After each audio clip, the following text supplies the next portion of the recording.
آج رمضان میں یہ بہت ضروری ہے، کیونکہ رمضان ہونے کے بعد بھی سب کو پتہ ہے کہ چاند دکھتے ہی اللہ شیطانوں کو قید کر لیتا ہے، یہ سب کو پتہ ہے۔ حدیث پاک میں بھی سرکش جنات اور شیطان دونوں قید ہو جاتے ہیں، ان کو قید کر دیا جاتا ہے، جب تک چاند نہیں دکھے گا یہ نہیں آئیں گے۔ لیکن جو 11 مہینے ہم بلیم ڈالتے تھے شیطان پر کہ ہم سے برائیاں ہو گئی، گناہ ہو گئی، کیوں؟ ارے شیطان ایسا کرا دیا، شیطان ویسا کرا دیا۔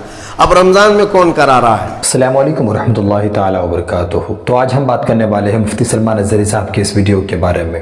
مفتی صاحب نے اس ویڈیو میں کیا باتیں کہی ہیں مسلمانوں کو لے کر، آئیے ہم اور آپ سب سے پہلے مفتی صاحب کی اس ویڈیو کو دیکھتے ہیں، اس کے بعد ہم کچھ بات کریں گے۔ ایک تفسیر میں بھی عرض کیا، بعض لوگوں کو ایسا لگتا ہے کہ رمضان میں لوڈ شیڈنگ ہوتی ہوگی، کچھ خزانہ خدا میں بچت کے لیے لوگوں کو بھوکا اور پیاسا رکھا جاتا ہے، کچھ رزق بچا لیا جائے۔ نادانو، اللہ رب العزت جو پوری کائنات کا رزاق حقیقی ہے، اسے کسی چیز کی کمی نہیں ہے۔ یہ روزے جو فرض کیے گئے خزانے میں بچت کے لیے نہیں، بلکہ ہمارے جسموں کی اور ہماری روحوں کی اصلاح کے لیے، ہماری روحوں کی اصلاح اور جسموں کی اصلاح کے لیے ہمیں تقویٰ ملے۔ میں آپ کو بتاتا ہوں، ایک سوال میں آپ سے پوچھتا ہوں، آج رمضان میں یہ بہت ضروری ہے، کیونکہ رمضان ہونے کے بعد بھی سب کو پتہ ہے کہ چاند دکھتے ہی اللہ شیطانوں کو قید کر لیتا ہے، یہ سب کو پتہ ہے۔ حدیث پاک میں بھی سرکش جنات اور شیطان دونوں قید ہو جاتے ہیں، ان کو قید کر دیا جاتا ہے، جب تک چاند نہیں دکھے گا یہ نہیں آئیں گے۔ لیکن جو 11 مہینے ہم بلیم ڈالتے تھے شیطان پر کہ ہم سے برائیاں ہو گئی، گناہ ہو گئی، کیوں؟ ارے شیطان ایسا کرا دیا، شیطان ویسا کرا دیا۔ اب رمضان میں کون کرا رہا ہے؟ شیطان تو ہے نہیں، پھر فجر میں سوتا کیوں ہے؟ بغیر نماز پڑھے ٹانگ پھیلائے ویسی نماز قضا کر رہے ہیں۔ کون سا شیطان تمہیں سلایا؟ ابھی تو شیطان ہے نہیں۔ ابھی بھی بہت سارے لوگ چوری کا کھانا نہیں چھوڑتے، بہت سارے لوگ جھوٹ، دغا، غیبت یہ رمضان میں بھی نہیں چھوڑتے ہیں۔ تو یہ ان کو کون سا شیطان کروا رہا ہے؟ کون سا شیطان یہ برائیاں کرواتا ہے؟ اس کے جواب کے لیے ایک چیز سمجھنا ضروری ہے۔ یہ بات تو مشہور ہے کہ ساری برائیاں شیطان کرواتا ہے، ابلیس کرواتا ہے نا؟ لیکن آپ کو وہ واقعہ معلوم ہے جب آدم علیہ السلام کو اللہ تعالیٰ نے پیدا کیا اور سارے فرشتوں سے کہا کہ سجدہ کرو، کل ہی کی تفسیر میں نے عرض کیا، اس میں ابلیس بھی تھا۔ ابلیس بھی اس وقت بہکا ہوا نہیں تھا، گمراہ نہیں تھا، وہ اچھا تھا۔ ابلیس تو بہت عبادت کرنے والا تھا اللہ تعالیٰ کی، تو اس نے اللہ کے حکم کو ٹال کر آدم کو سجدہ نہیں کیا، غرور میں کھڑا رہا، نافرمانی کیا۔ تو اب میں یہ سوال کرتا ہوں کہ ہر ایک کو گمراہ کرنے والا شیطان ہے، تو شیطان کو کس نے گمراہ کیا تھا؟ اس کو کس نے روکا سجدہ مت کرنا آدم کو؟ کوئی ہے بہکانے والا؟ ارے وہ تو پہلا ابلیس ہے، اس سے پہلے تو کوئی ابلیس تھا ہی نہیں، اس سے پہلے تو کوئی شیطان تھا ہی نہیں۔ شیطان کو کس نے روکا کہ تو بڑا ہے، تو بلند ذات والا ہے، آدم مٹی سے بنا ہے؟ یہ خیال کس نے ڈالا؟ کون سا شیطان تھا اس سے پہلے؟ یہی بات سمجھنے کی ہے۔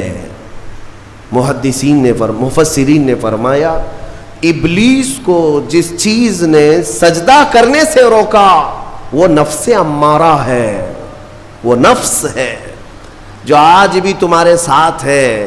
ہاں، شیطان تو قید ہو جاتا ہے رمضان کے شروع ہوتے ہی، لیکن نفس تو ساتھ میں رہتا ہے۔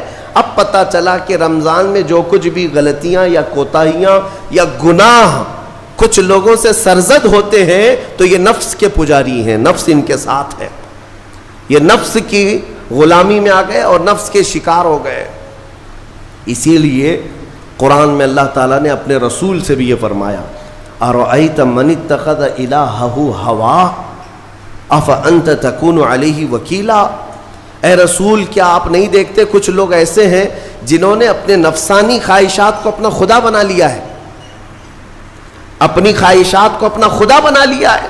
اے رسول کیا آپ ایسوں کی سفارش کریں گے, ایسے لوگوں کی وکالت کریں گے؟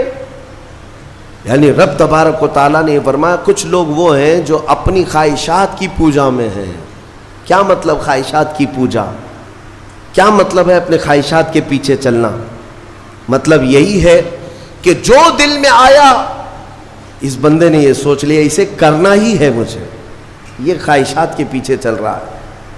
ہاں تمہیں آرام کی فکر ہوئی, تم نے خدا کے فرمان کو ٹال دیا لیکن اپنی نفس کی سن لیا.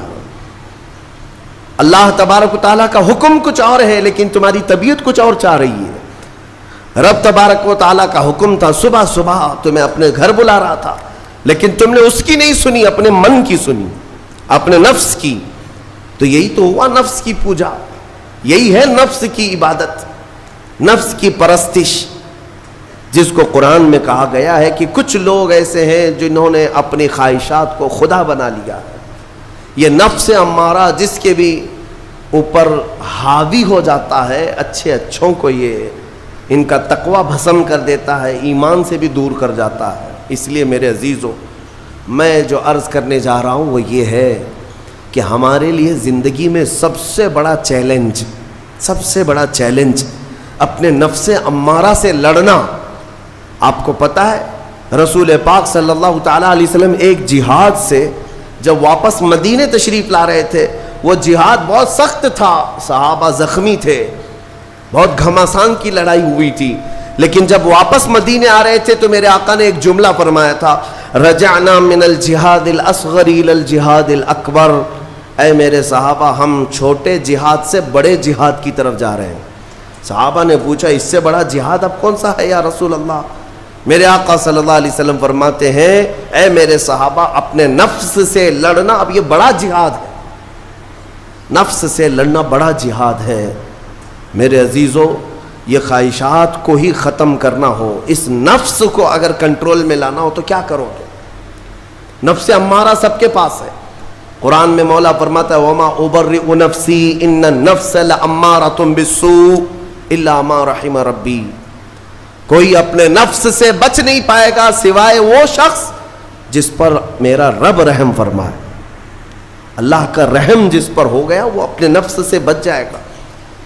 میں آپ کو ایک دعا بتاتا ہوں, حضور پاک صلی اللہ علیہ وسلم اگر دعا کرتے تھے تو اس سے آپ کو اندازہ ہو جائے گا کہ یہ کتنی امپورٹنٹ چیز میں آپ کے سامنے کہہ جا رہا ہوں. کون سی؟ حضور جب دعا کرتے تھے تو یوں کہتے تھے اللہ کی بارگاہ میں, اللہم لا تکلنی الی نفسی طرفۃ عین.